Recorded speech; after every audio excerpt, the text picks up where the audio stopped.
to scientists. Our system approach is called the hydrologic corridor.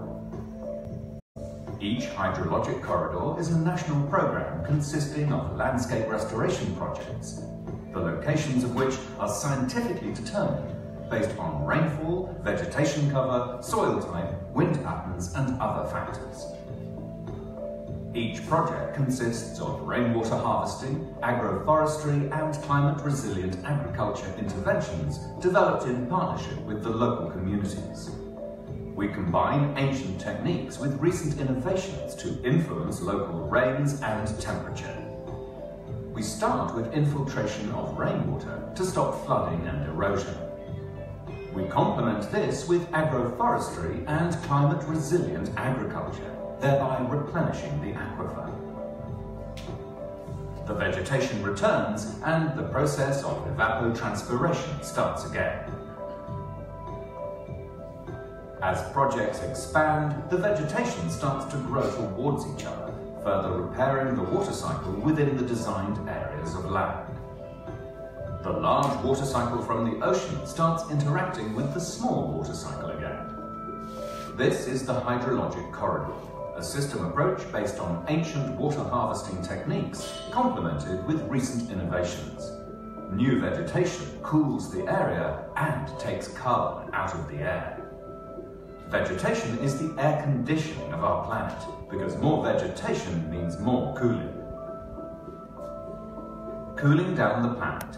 Just dig it. Okay, so any question on that at the moment before I continue? Does that make sense to everybody? I think we all learned it at school, and I think what I'm trying to build on is what was said this morning. There's a lot of ancient techniques and quite simple techniques that sometimes have been forgotten, and at the same time there is a lot of power and resilience in nature itself. So I'm going to talk about programs which are a lot less technology innovative than what Günther was talking about. But there's another aspect of restoring the land that involves a lot of community mobilization. And I was looking at the room this morning and I thought, okay, do we have a good representation of the communities living on the land that is supplying the ecosystem services of a city like Cape Town? Because we're all here with we have a certain level of education, we have a background, but how do we mobilize the millions of people that are actually living on the farmlands, living on the lands which are most affected by the change of climatic conditions? So we're very much targeted on that part of the equation, and I think it's a nice complement to the innovations of what Günther Pauli was talking about, all the other speakers. So we do two things at Just Dig It. We do develop these large-scale programs which are community-based. I'll talk a little bit about what we're doing there and show you what type of programs they are. And then we actually disagree a bit with what Günther was saying about publicity. I think publicity it's not about publicity about what we do, it's publicity about what a community is doing and inspiration for others to pick it up. I think publicity is not a bad word. I think marketing is not a bad word. It's actually about inspiring people to go and act. That's why I was saying we are not scientists. I think the science has figured it out mostly all over. I think the technology is there. I think the science is there. The money is there. There's a lot of funding available to actually tackle these issues. It's much more about how do you move to action. So how do you change people's behavior and mindset about the problems? And that's the type of organization that Just Dig It is to kickstart programs by showing, by communicating, and by inspiring people to pick up the shovel. Our symbol is a shovel because a lot of the work is related to working the ground, and it's also a symbol of an action. If I give you our shovel, you're going to accept it and you're going to do something. That's implicitly what you accept when you accept a shovel. So we do have some partnership. I'll tell you about the scientific part of it, but most of our work involves these three techniques. We do start with rain. There's enough rain in a lot of the areas which are degraded. It's just how you treat it. You complement that with reforestation or agroforestry so that you actually fix the issue long term, so that you don't have monoculture, you have less erosion, you mix forestry and farming, what Günther was talking about, And then you have innovations about how you can recreate soil, how you can improve your soil. Whether it's biochar or other techniques, there's a lot of things which you can do to actually increase the quality of soil, which increase the yield of the land. Our scientific partners are Wageningen, which I'm pretty sure most of you will have heard about. That's the one that's on the more traditional land and water and food aspect. But then we're also one of the ventures from the Singularity University, and they are taking the same paradigm shift that was said by the first speaker around the world of abundance. Peter Diamandis is the founder of Singularity, and he also says, well, actually, there's plenty of everything. It's just changing the mindset and how you embrace that. And so we are working with them on some of these innovations. I just want to show you some pictures about what we're doing. So I'll just take things from East Africa, where we've done most of the work so far. We went to a degraded area around the Kilimanjaro, because our flagship project when we started was, how can you tackle the issue that the glacier on the Kilimanjaro is disappearing? Because year after year after year, there's less snow on the Kilimanjaro, and the Kilimanjaro has an important function for all of the ecosystems around, including the cities of Nairobi and Mombasa downstream. So there is a theory which was around global warming and the fact that actually that's the reason why the Kilimanjaro glacier was disappearing. But actually, it's much more of a regional climate issue. You know, the more you deforest, the more it gets desertified, the less clouds you have, and when the rains come in from the Indian Ocean, there's not enough friction with existing moisture. That means that they discharge in big thunderstorms and they never reach the freezing level of the Kilimanjaro. There was an article just recently, last week, in the press that because of irrigation in China, some of the glaciers are reappearing now. So, which appeared to be a crazy idea 10 years ago by the spiritual father of Just Dig It, is actually starting to prove reality. And it's based on these fundamental knowledge about the water cycle. Vegetation has a role of evapotranspiration. It creates clouds. These clouds bump into each other and then you discharge more gradually. So what we did in Kenya, we took a big area and which was completely degraded. It's in Masai land, it's rangeland. They didn't graze anymore. And we started to build 72,000 water butts, small-scale structure done by the local community to harvest the rain when it comes down. And you don't have to wait 20 years. Of course, changing the climate or changing the weather pattern is something that takes 20 years. But actually, if you go to a community and you say, well, if you do some interventions now, by the next rain season, you will already see the impact. And so the rain seasons in Kenya, you know, you have two small ones and two larger ones. After two of these rain seasons, you start to see the you start to see the effects. And all of these little green dots are these interventions which were done by the local community, which starts to bring back the vegetation. What happens is that water doesn't disappear in big erosion gullies. You start to see the water seeping in, you start to see the soil moisture increase, and vegetation returns, because vegetation is just under the hard top surface. And then when we're talking about delta T, like Günther was saying, this is delta T, right? Within the restored bund, you have a difference of 11 to 12 degrees Celsius. So you actually can see the cooling effect. Here's one of these bunds after a rainy season, and then you see the difference in temperature. What is red is about 60 degrees Celsius, and what is green is about 28 degrees Celsius. So when we claim cooling down the planet, you actually cool down the local weather pattern, the local water cycle. And if you do it at scale, that's why we say we need a lot of square kilometers to restore. You can actually influence this water cycle and recreate your predictable weather pattern. You can see it here as well from an aerial picture. You can see all of these water buds, and then if you look at the temperature, same story. All of the buds are cool, and all of the dry land next to it is extremely hot. And the hotter the bare soil becomes, the more heat spots you create, and the more disruptive you create in your water cycle. So the returning of vegetation, it's super simple. It's something that a lot of people can do. It's community driven. It's actually working the land, which most of the communities are already doing. and it's not expensive, and it doesn't require a lot of impact investment, it doesn't require a lot of budget approval. It requires for people to understand the power of nature and to go back to what they've done 50 years ago, 100 years ago. The Incas were already doing it with rainwater harvesting in Peru for the Lima city, and going back to actually what they used to do, and generation after generation, communities forget how to treat the land. Because you start with a different starting point. You know, the shifting pole syndrome, whereby you see when you get to an age of 10, you know what you've seen since your birth, and you don't know or don't remember how it was 50 or 60 years ago.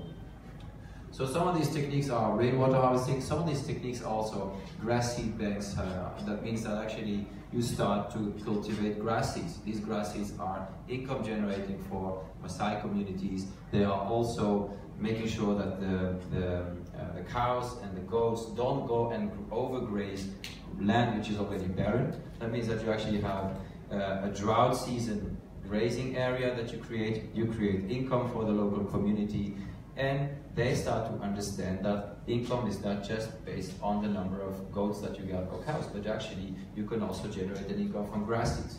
So we started to see in these programs a 30 to 40% income increase, and then now these little projects, they seem insignificant, but they start to be replicated 100, 1,000 times across that ecosystem, and then the whole ecosystem starts to come back into balance. Here's some of the pictures of the program. Here's one of these grass seed banks. It's actually show you how radical the difference is. Now this is yellow because it's in between the rain season, but that's normal, right? We're not claiming that we're going to create a jungle in the middle of a semi-arid area. You know, you have to stay true to the actual environment. But the fact is that you replicate this 1,000 times and you have a bigger impact on the whole ecosystem and on the whole communities. The impact, just to really summarize it, is if you go into these type of programs, you have to go with the on-the-ground impact. Though people understand the impact of climate change, because you talk to a Maasai leader, he very much understands that the rain patterns have changed, and therefore they're being caught by surprise when they harvest, or they're being caught by surprise how many months they need to go without rain. They need results within a year or within 18 or 24 months. So all of these benefits needs to be able to be demonstrable within 1 or 2 rain seasons. On the longer term, our message is to the wider communities is, well, we need to do that at a certain scale if you want to have the effect on the water cycle. So we measure a number of things on all these programs. We measure how much water we retain, you know, and it goes into the billions of liters of water. It's amazing how much you can harvest on land. Vegetation recovery is another big metric. At the end of the day, our promise is we are able to regreen the areas. We measure how many people we influence. The programs in Kenya and Tanzania, to have an idea of the size, we're talking about 900,000 farmers in Tanzania, we're talking about 1 million Maasai in Kenya, and we're talking about 20,000 square kilometers per program. Okay, so when I'm talking about doing something in South Africa, I would like to think in that scale, you know. And I don't know if it has to be done in the Western Cape or actually either in the Eastern Cape. Our target community is what is typically called the lower income, the subsistence farmers. These are the people that actually can do on their piece of land a lot themselves. On the publicity, I'm just going to share 1 or 2 messages. So our idea is not so much that you need to advertise an organization, but you need to advertise a theme. You need to make sure that people understand that there are numerous solutions out there to address climate change. We as humans tend to be quite interested in complicated solutions just because we're smart people and we like to think about complicated programs and complicated solutions. To find the solution gives us a good feeling, but the fact is there are also a lot of solutions which are super simple. And if you keep solutions at the level of complexity which fit the local communities that need to implement it, we're going to be successful.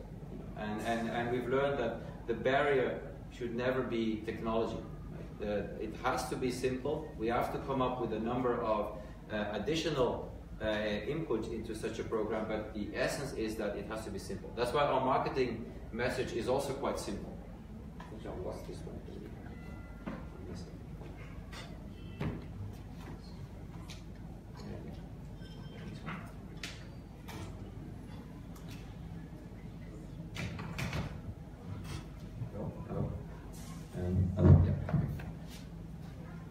So, if we want to mobilize the public opinion, we have to get out of the scientific debate or the political debate, because the whole thing about climate change, people are not super interested.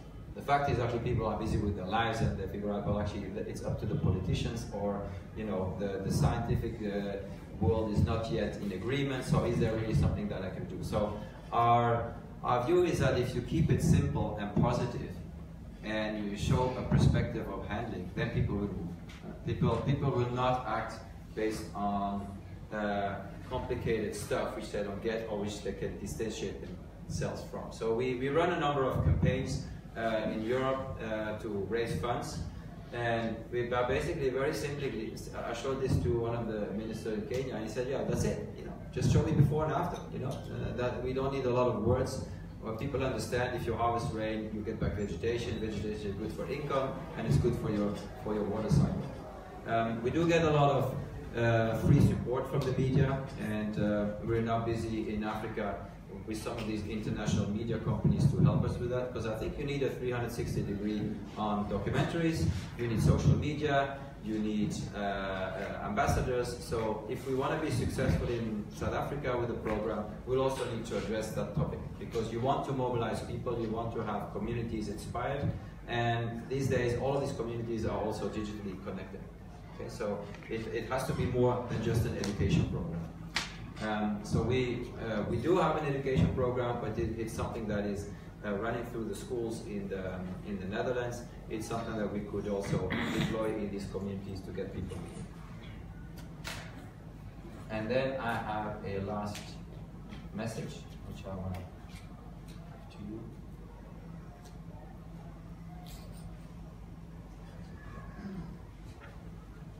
We can save the world with a shovel. No, I'm not a crazy old shrew. I'm Desmond Tutu, and I know we can reverse climate change. Just did it.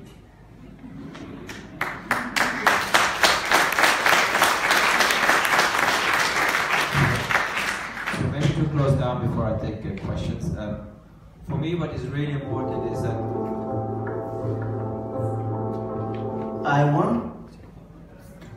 For us, what's important is if you are connected in one way or another to communities which are the profile that we are talking about. Okay, so we are active outside the city. Right? So we are active on farmland, on rangeland.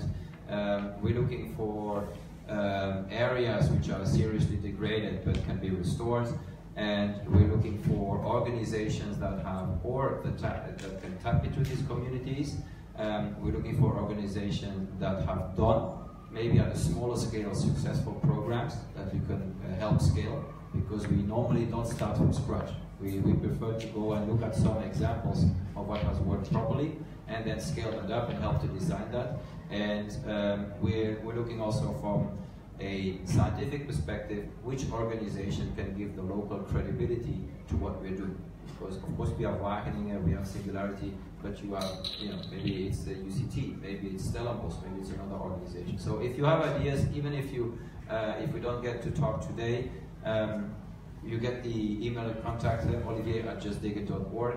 Please send us some of your suggestions. We don't have to start tomorrow, right? It's something that can take a couple of months to develop, but there is a great opportunity around the focus that have been on the Cape area to actually get the momentum going to address it. There's different international funds, and if we leverage the publicity of what has been happening, then let's take this crisis actually to benefit us and to make sure that there's more attention to the topic. Thanks for your time.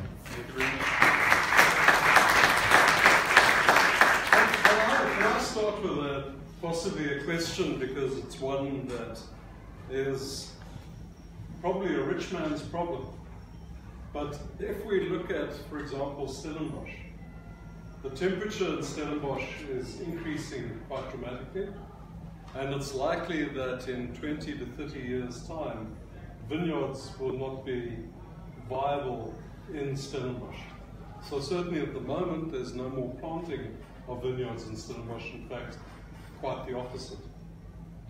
Now we might say, well, that is a rich man's problem, but the problem is that the people who pay the price of that are the farm workers and the people who are involved in the hospitality industry potentially going forward. So we have an interesting challenge in that the problem is exactly your problem, but the community is a different community. That community is a very wealthy community. And is there a way that we could create a business model where they play it forward? In other words, if an intervention would work and deliver, would they play it forward in another area of the country, for example? And so, you know, your thoughts on that? I think it's a great point, and it's not because we are predominantly focused on the poorer communities that the problem is not a problem available in the richer communities. If you take, you know, we've been active in California around fundraising, and we've got a lot of requests about doing something in California.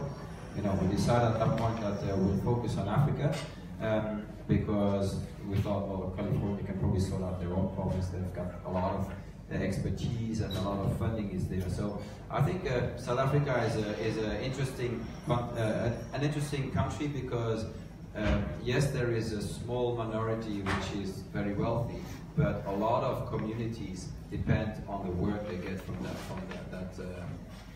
1 or 2% of the population. So I think the answer is that if there's a solution and that can benefit the community, no matter if it's ultimately Stellenbosch and it benefits downstream all of the workers which are related to that community, of course, you know, we would be very open to that. I think it's just then it makes it even easier maybe in terms of some of the funding required, because you could say, okay, well, you know, we could get kick-started with the available funds, and we demonstrate that it works, and then we take that as a thought leadership towards some other communities. While in the poorer communities, there's usually no funding available. So, you know, we would go out as an organization, we co-create the program with a lot of local organizations, because we don't get the funding if it's just us designing the program and we try to come up with a solution in a certain area. So we have to be ingrained in the local dynamics socially, but also that the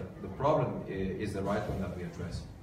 You know, let's talk about, and it's a mix of things, because alien species is an important one, right? If we can harvest rain, but if at the same time we don't address the issue why in the first instance there's too much water being extracted, then you only tackle a part of the solution. So, long answer, but you know, Stellenbosch wouldn't be on the blacklist. You know, it all depends if there is the drive of the community to actually implement and to do something, and if the solution that we provide is the one that fits the problem. Great, thank you. Yes, go ahead. Just a quick question.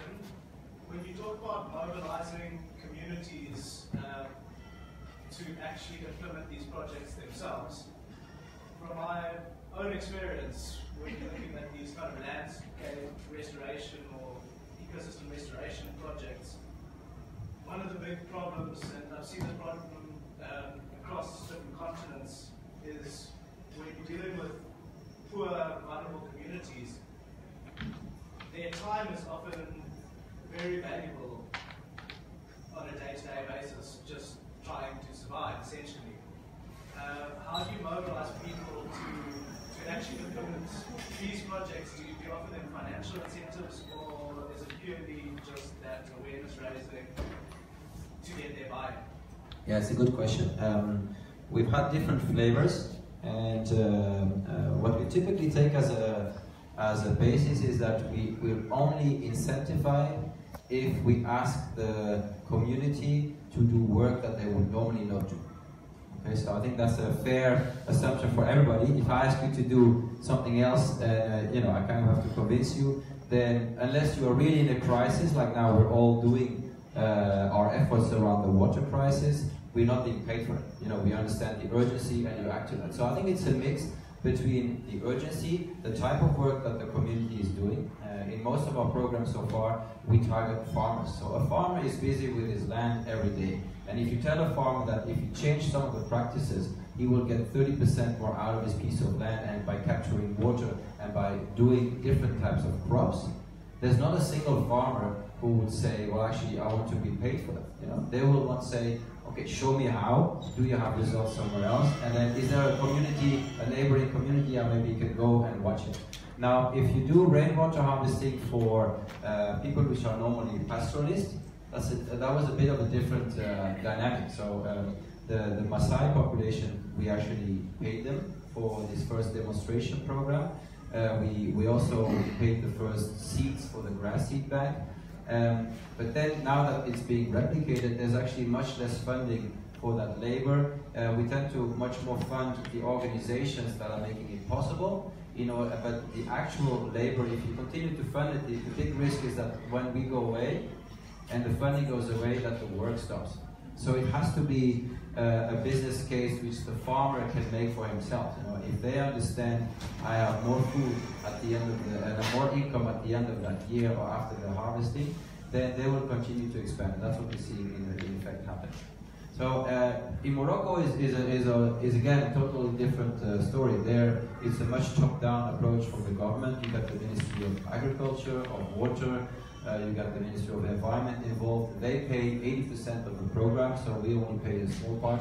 And it's much more of a government-driven top-down approach because they realize the issues around water shortage, and they are much more organized in terms of developing big national programs, and then the farmers will get subsidized or this and that. So I don't think you can have one answer.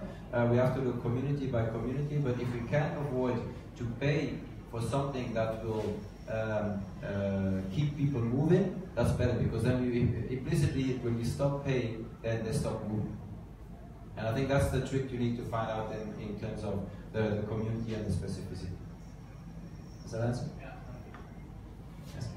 The birds that you showed for the rain harvesting, are they uniform size, or does that change with where you are? And then you show them being overgrown in the next season. Do you seed them at all, or is that just natural seed?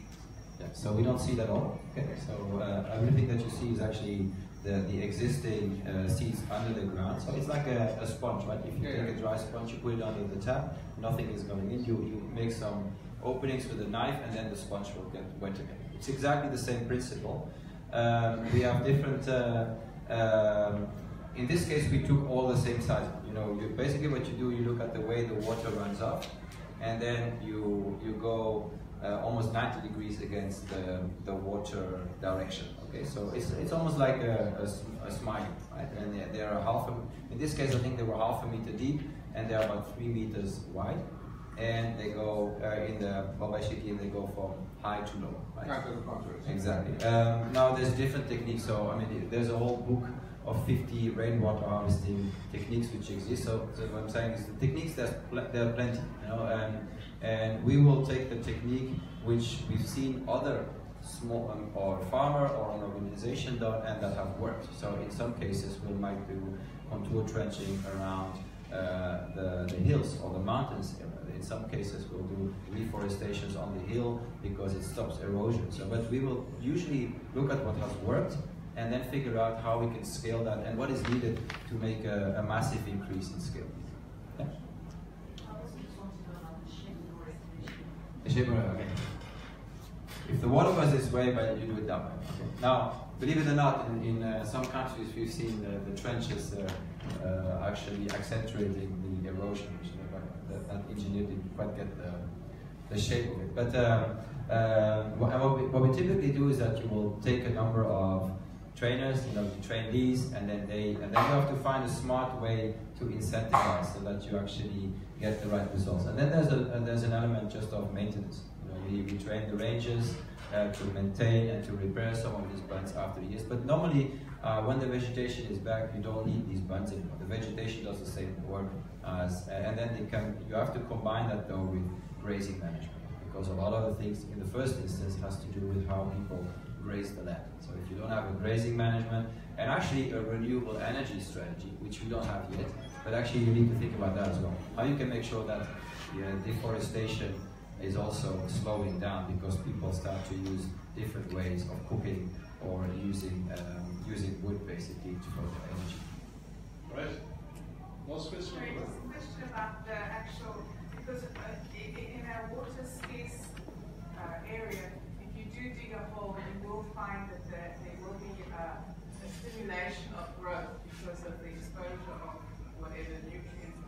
So are you compensating for that quick fix for a sustain? So, you know, you might find that yes, you have a increased growth, but maybe 3 years later down the line that extra nutrients and water is used up. Well, there's I think there's different techniques you could use in terms of soil enrichment. You know, if you use, for instance, mulching, it recreates soil. You can use with biochar technology in order to increase the quality of soil. So so far our projects have been on a range of 3 years. You know, some of the pictures that you've seen from the early days, and actually what we see is that so far the vegetation cover is maintained, and we haven't seen a drop in the vegetation cover. Actually, if you take some of these areas, after 5 years, trees have come up again to 3 meters, 3.5 meters, so it's a lot quicker than you would think. And we haven't seen a depletion afterwards, because what we're doing is to give vegetation a chance to come up again by leaving it alone from the cattle, and by helping it to absorb water by doing some interventions. Okay? So Right. You can. Thank you very much. Okay, thanks for your time. Fantastic, thank you. All right, ladies and gentlemen, what I'm going to do is ask Richard Ziplies to come up. Robert Smith. Talking about building resilient communities through shared values and mental frames. And what I'm going to ask Robert to do is he's really going to talk for about 15 minutes, just to give a little bit of a high-level view. He's going to be speaking in more detail tomorrow. And then what I'm going to ask you to do after that is to come up, look at the post-it notes that have been put up on the 4 levels of cause and layered analysis, and for you to give some of your thinking as to what might be at what level, and just to capture your thoughts, and we will take that into a deeper program and stream during the course of the afternoon. All right, thank you. Robert.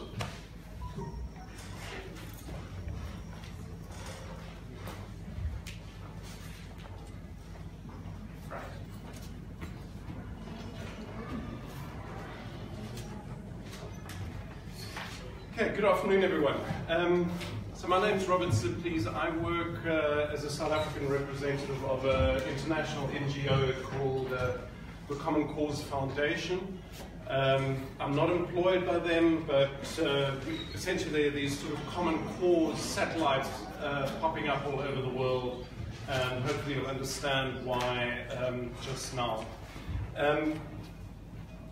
I think we're all in agreement that the issues of our time are getting worse, and somehow we're not getting enough of a grip on it.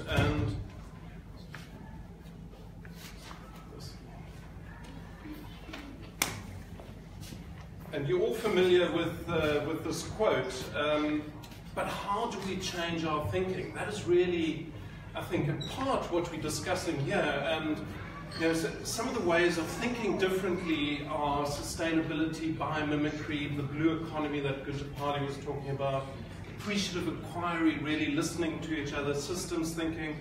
Really great to see causal layered analysis being done here, the sharing economy, circular economy, caring capitalism, all different ways of thinking. But one aspect that causal layered analysis does speak to, and which I focus on mostly, is this issue around values and mental frames. Because what we tend to do as humans, when we see a problem out there, we get hands-on and we start tackling that problem and fixing it out there. What we don't spend enough time doing is understanding the mental workings, the inner workings of the mind that create and perpetuate those problems. And those are the metaphors, the mental frames, the values that lead to certain ways of thinking and acting in the world that we have to deal with. So we work with values. Values are very close to the center of how humans decide on their goals and their attitudes and their behaviors. And there are all sorts of other things that also contribute to your goals and attitudes and behaviors, so social norms, habits, physical constraints, age, financial constraints, and so on. But values are an important component. And what you see here, and I'll hand out a piece of paper just now that has this, is the most comprehensive map that exists of human values. This has been tested across 80 countries, 50 languages, and there are a couple of interesting aspects about this map. And first of all, values are universal. So we all have all of these values within us. It's just how life has evolved for us has resulted in them being prioritized differently for everyone. And you won't ever be completely on the one side. Life, to a degree, is a dance around this values map. We all have our priorities, so that's where we tend to be. Values are universal in the sense that they're shared across humanity. There's another interesting aspect. I always thought values were fairly hard-coded. That is not so. Values can be engaged, and there is this workout effect. The more you exercise a particular value, the stronger that neural pathway becomes. There's a seesaw effect.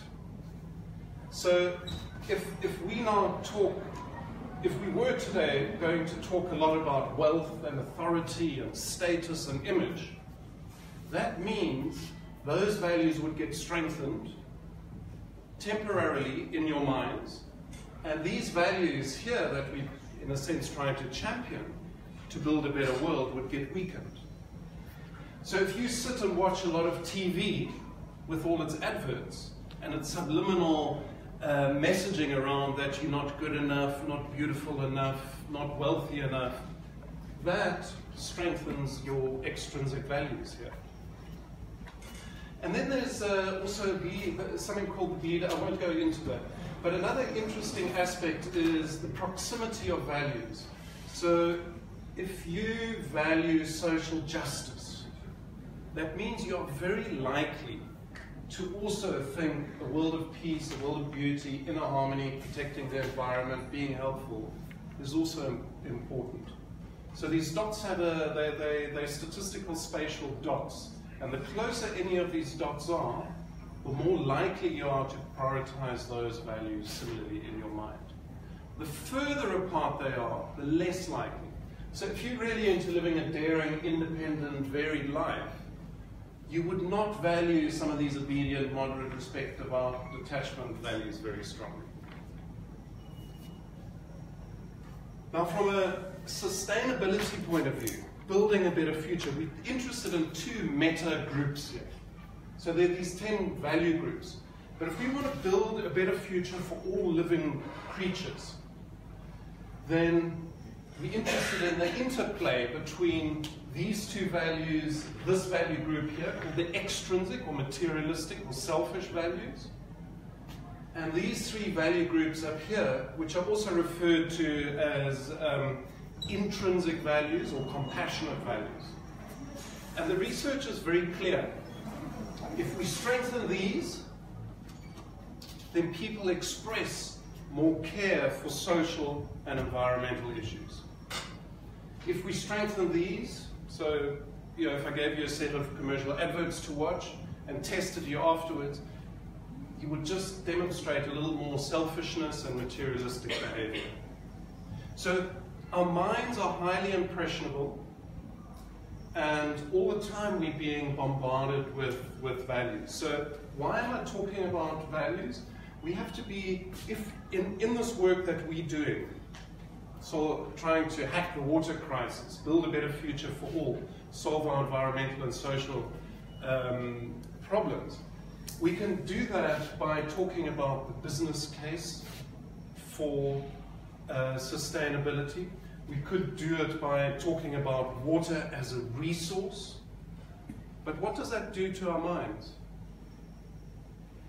It's saying, well, I'll focus on water if there is a business case. If I'll focus on water because it is a resource that is important for my personal well-being. So here I've now framed it in an extrinsic manner. Sorry, I'm trying to compress almost a full day into 10 minutes here. And that becomes problematic. So we've got to analyze how we talk about certain things. Whereas if we talk about water as a precious resource or a precious life-giving substance, that creates a completely different mindset in our brains. And I'll get onto that more just now. So what this really comes down to is we have to, in our language and in our activities, wherever we can, with every step we take, reinforce intrinsic values, because there are all sorts of benefits to it. So if we activate intrinsic values, it leads to all of these social benefits. And there are hundreds or thousands of studies, peer-reviewed research studies, that demonstrate the effectiveness of how we frame things. In terms of personal well-being, if we prioritize intrinsic values, we see all these benefits happening. In terms of environmental factors, we see all of these kind of benefits happening. And these types of benefits are exactly what we need for the sustainability revolution. We need people to be more cooperative, less prejudiced, show higher levels of donating and so on. So Robert, how do you do that?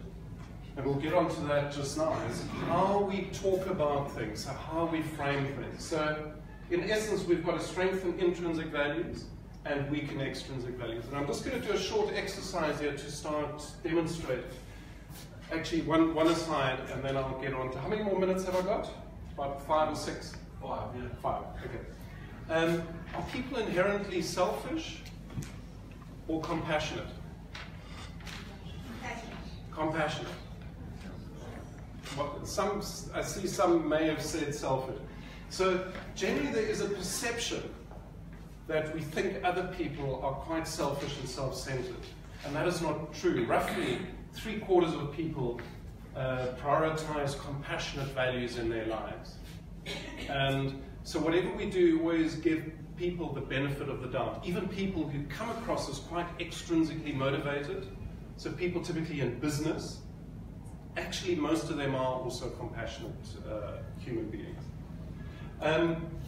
So how do we work with this? And essentially, you know the concept of mental frames, how we frame things. So mental frames are sort of common sense working knowledge of how we navigate this complex world. So if I say Zuma to you, you have very particular sets of memories, associations, values attached around that person. If I say, let's go and eat some raw oysters with Tabasco and lemon juice, yuck. And others go, yeah, that would be awesome. Give me the champagne too. So we have a certain set, a mental frame around that. So what this all really comes down to is prioritizing intrinsic values through everything that we say and do, and frame things in ways that re-emphasize those and strengthen those intrinsic values. And that is how we choose to communicate something. So we could say, we need to solve this water crisis to keep our economy going. What framing did I use there? The financial. It's all about the economy.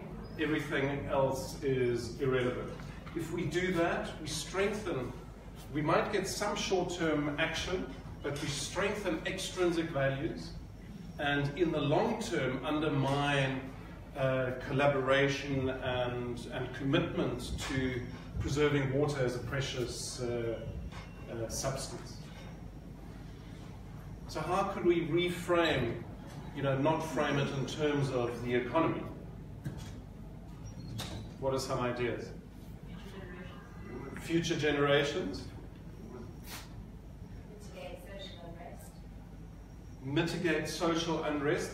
Mitigate social unrest is, so that's a threat frame. And a threat frame, if I just go back to the values map, starts sending us downwards into security, which is quite close to power. So that's not an ideal framing. The social cohesion and social cohesion, collective well-being, equity, human rights. Human rights. So I think that really brings me to the end. Are there particular questions? I'm going to hand out a piece of paper just now, and on that is essentially a short summary of what I've talked about. I know it's been a bit confusing and rushed, but start picking out what you think are some of the helpful and some of the unhelpful frames, the way things have been framed. And I think some of it will come out of the causal layered analysis as well. Robert, one question. If we look at the issue of selfishness, for example, you could frame it in the way of care for self and care for others. Yes. So if you hang out on either one of those two poles, you're going to get an upside to that pole, but you're going to get a downside as well. Yeah. And the downside is going to kick you to the other pole. So if you focus on only the one to the neglect of the other, you're going to get an infinity loop between the two. So how do we embrace the upside of both? So just repeat the first part of the question. You say if we communicate using both. Yes. So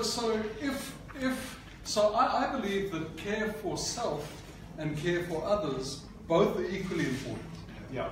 If I hang out on the care for self, I get the upside of that, but I get the downside. I'm isolated, etc., etc.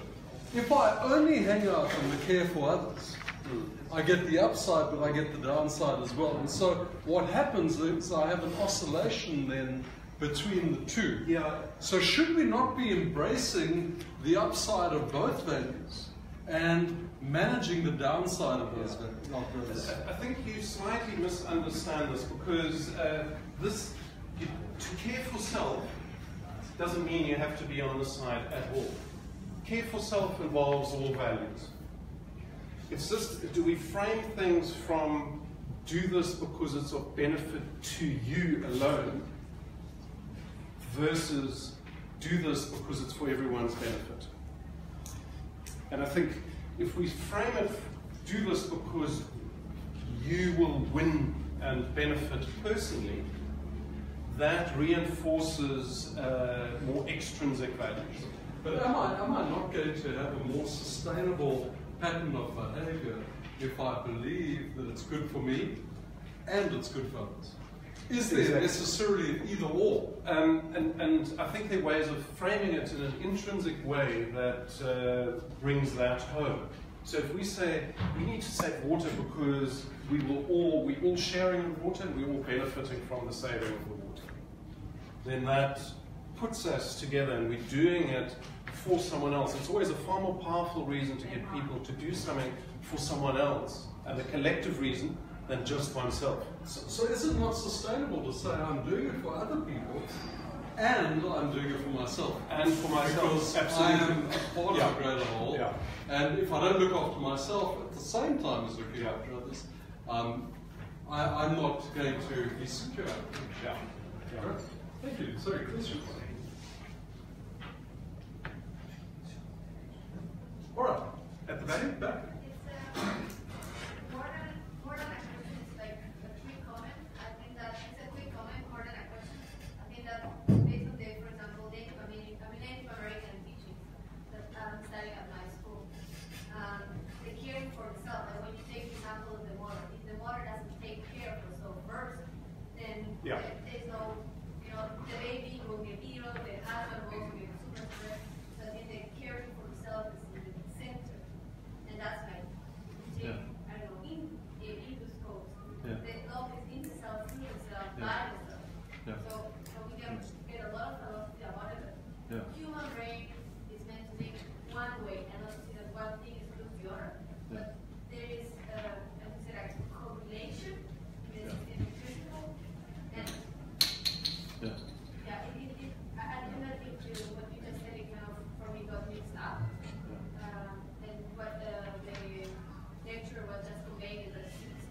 I think we've got to be very careful of the tyranny of the either or and embrace the and.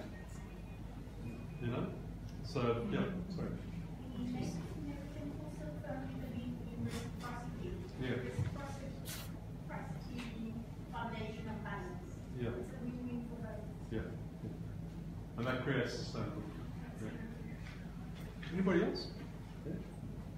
All right, so can I ask you, because I think what Robert has done is really framed this conversation in an incredibly powerful way. The reality is that if we only deal with the solutions at a superficial level, we're never really going to transcend into transformative change within our society. So how do we shift our mental frames? How do we shift our value systems? And how do we create new myths and legends that are going to sustain cultural change over time that is really going to drive the kind of systemic change that we're looking for? So if we remember, causal analysis had 4 levels.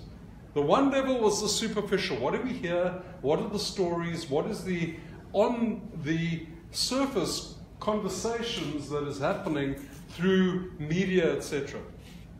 One layer down, what is the systemic interplay of forces that from a problem solving and an interplay perspective creates the kind of longer term solutions that addresses the problems we've been speaking about. The third level, the kind of worldview, the mental models, the values, the assumptions that drive our behavior, and then right at the bottom, the unconscious legends, stories that are passed through generations. And so I'm going to ask Deirdre to come to the front here and to just work with you. So if you'd like to think about that and think about those questions, you know, what are some of these superficial problems? What are some of the more systemic problems? What are some of the shifts in values and mindsets that we require? And then what are some of the myths or legends that either may be helping to perpetuate the current order? So a good example of that is, and I'm not taking a religious view on this, but for example, Angus Buchanan was renowned in the media a couple of weeks ago for saying God was punishing the Western Cape through rain, through not allowing rain to fall. And so it's taken a Christian view that has tied into an individual personalized view, but it's the stuff of myths and legend where God is a punisher, you know, probably comes back to Moses and the pestilence and the floods and all the rest. So all I'm saying is, you know, that sits at the center of some of our thinking and attitudinal formation over time that also drives behavior. So if you can come down, what we've done is we've started to capture on the different quadrants. If you can help us to think about that, and we will be then taking that down to a deeper level this afternoon and having some conversations around that. Deirdre, you want to add? That's this one.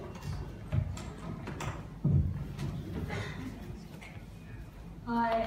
Yeah, so what I've done is during the day, as people have been speaking, I've been jotting some things down and putting them on the pieces of paper. There's also pieces of paper at the back if they're full. And it really is about getting everybody's view and putting it down and then going away after we've compiled everything and then connecting the dots. And I think values, paradigm shifts, if we don't get that, then we will never have sustainable long-term growth.